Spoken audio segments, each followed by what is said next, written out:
Hey, what's up, folks? I am back after a little minute. I just wanted to share a couple things I've been thinking of that I think's important concerning the homeland, man. And that is if we should go back there or not. If what we doing over here is productive. Are we even going to make it over here as a people? This is what I've been thinking about. And I noticed that nobody's talking about Africa. Like, none of our people are really discussing what's going on in South Africa. There's a lot of serious, crucial events going on over there concerning the West. They're making serious moves over there, and we're over here talking about Kanye West. A lot of people keep complaining about racism. Our people keep complaining and begging and marching, and I feel like we shouldn't complain anymore. It's 2018. If no one's going to do anything about it, then we shouldn't complain. But it seems like people aren't really making serious steps on really doing something about it. A few are, but the majority not. And so I originally thought, like most of us think, that yes, we do need to do something for ourselves, especially in this climate now. Something's got to be done. Because I really don't see how we're going to make it, especially when you look at the generation coming up now. We got this Nicki Minaj, Lil Wayne generation that we're supposed to trust our future to. And there's a lot that needs to be rebuilt, and no one seems to know how to do that or how to go about it. So I always thought that, like most of us, that we should do something here. Like you think about Black Wall Street, you think about like the Harlem Renaissance. We do need to do something as far as self-sufficient survival. We need to do something where we're taking care of our own people and not rely on the oppressor, basically. Not rely on other people to take care of us like we can't do something for ourselves like other human beings. But the more I thought about it, I'm starting to see now that I don't think that would even work unless it's a certain way we go about it. And these are just thoughts, I don't know what you guys think. These are just some thoughts that I've been dealing with. Like, what if we got enough people together to build like a separate type nation within this nation? We already saw what happened with Black Wall Street. And if we were to do something like that, that means we have to control and produce our own resources to do so. And I think the difficulty of that would be probably too extreme, a little bit unrealistic, unless we include Africa. And I'm going to explain what I mean. Let's say that we got some of our greatest minds and entrepreneurs and enough blacks to start only doing entrepreneurship, only doing self employment, businesses, and rebuilding our communities that way in this country, right? Even if that was to happen, there would be some problems, okay? One being you would have to, let's say a group of blacks did that in the white community, right? We had a bunch of businesses where we can build a power structure, right? Well, first you'd have to have in a white community or a high class community, whatever you want to call it, you'd have to have white business, which means you'd have to compete with the white businesses around you for that business. That would pose a problem. Now, I'm not saying that it's impossible, but realistically, that would be very hard to do because they have resources we don't. And I know a lot of people say, well, why should we go back to Africa or even talk about Africa when we built this country, we built this nation, so we have a stake here. So, this is my country too. I shouldn't have to leave. Well, in theory, that's true, But the bottom line is, how much of the stuff that you built belongs to you? Zero. And people who say that should feel very embarrassed when they make statements like that. Yes, you built this country, but you own none of it. So the question is, what are you going to do about it? Now, let's say we dealt with the black community, which people pretty much have relegated to the hood.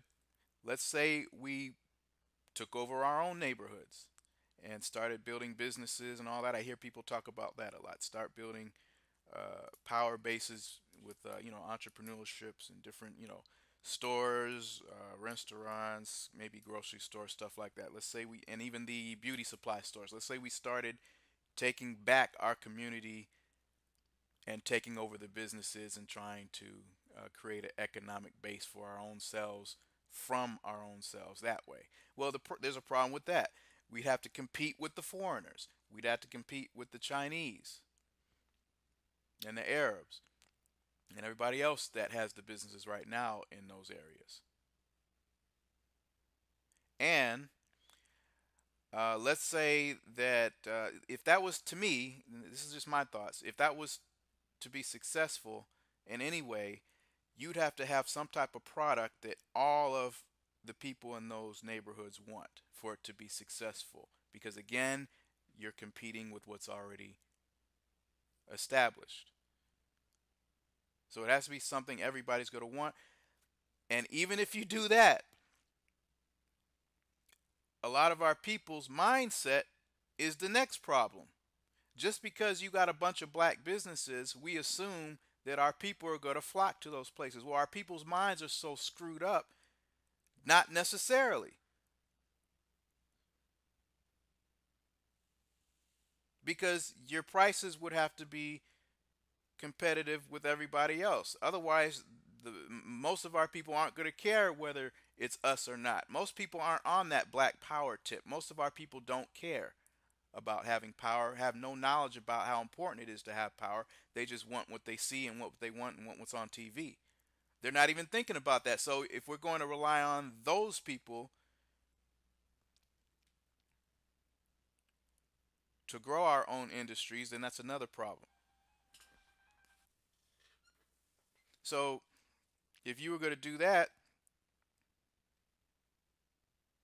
you would need some type of way where if people are going to get together and really build, you have to have something in place where you can produce product, where you can produce what you're going to make money with.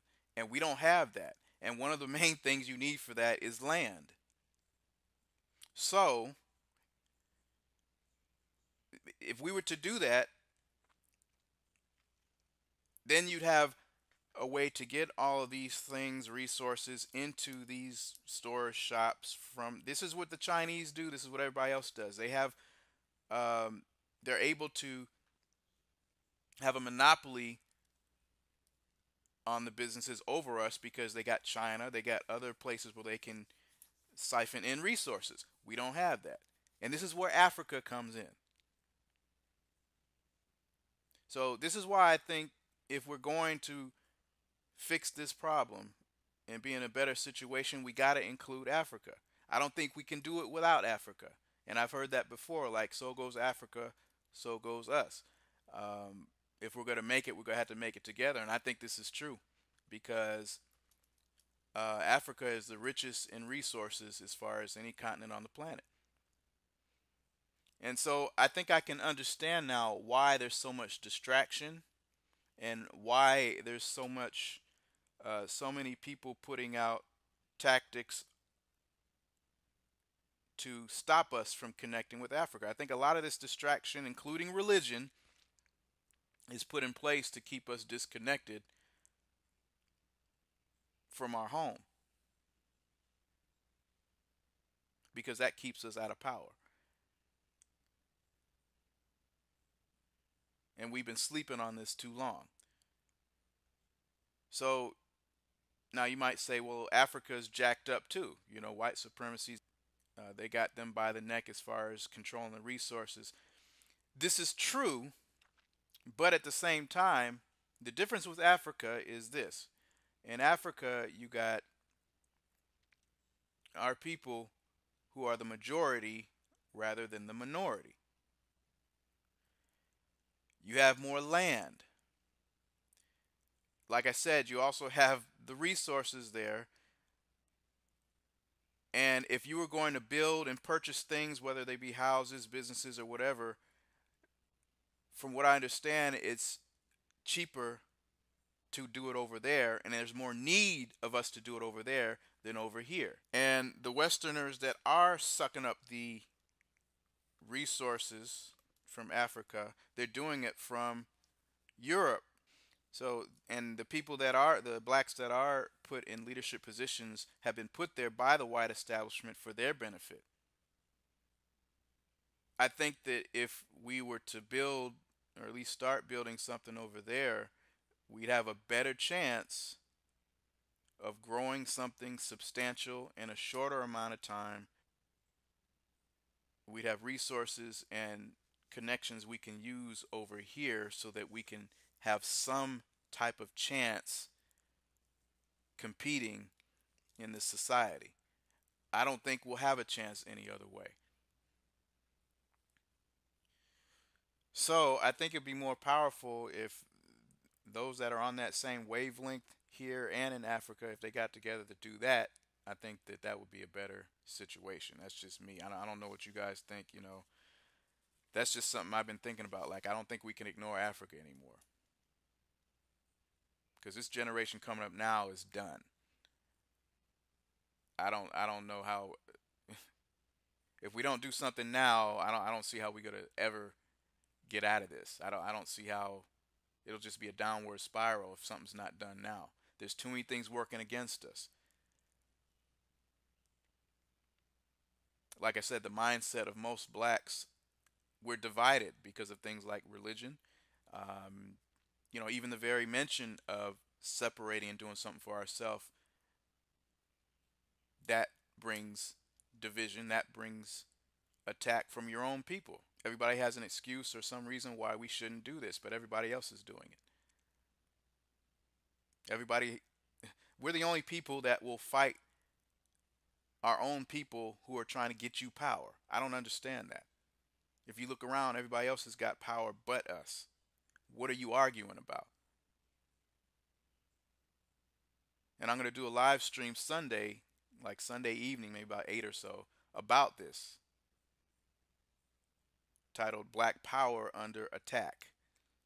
And hopefully I'll be able to get some people on here for the live stream for that discussion. The public and the media and Hollywood and everybody else, it's too many things being put in place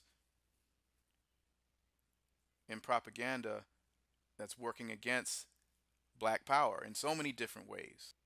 And one of the biggest ones right now they're putting out is black people not having black spouses. They're pushing that on us hard right now. Like, I was looking at the Walking Dead commercial, the Walking Dead promotion, and all these different movies and films, and it's really, that's one of the things they're really trying to do right now is take our women, and that's infecting the minds of black people that our own heritage means nothing. You also have different groups that are trying to stop you from even using the term black and even calling yourself African or relating yourself to Africa all through the internet. It seems like the ones that have the most pull and the most followings have these type of agendas, and I don't think that's by an accident. So like I said before, something has got to be done, and we got to stand up and start setting some standards for our people if we're going to really build for real. And shout out to the people out there that are actually doing that. There's not many left. So that's all I wanted to say. And I'll be putting up more content real soon. I got one coming up about Moses that I'm going to put out. I got one dealing with Mary. There's still some religious stuff I have to put out as far as my stance on some things. I'm going to be doing one on Mary being ISIS. I'm going to be doing one dealing with Kabbalah, what Kabbalah is, and also what it is in relation to the Bible and all that type of stuff. So that's what's coming up, and I appreciate y'all that's been supporting and still checking in from time to time. That's all I got to say right now. Peace. Black Power.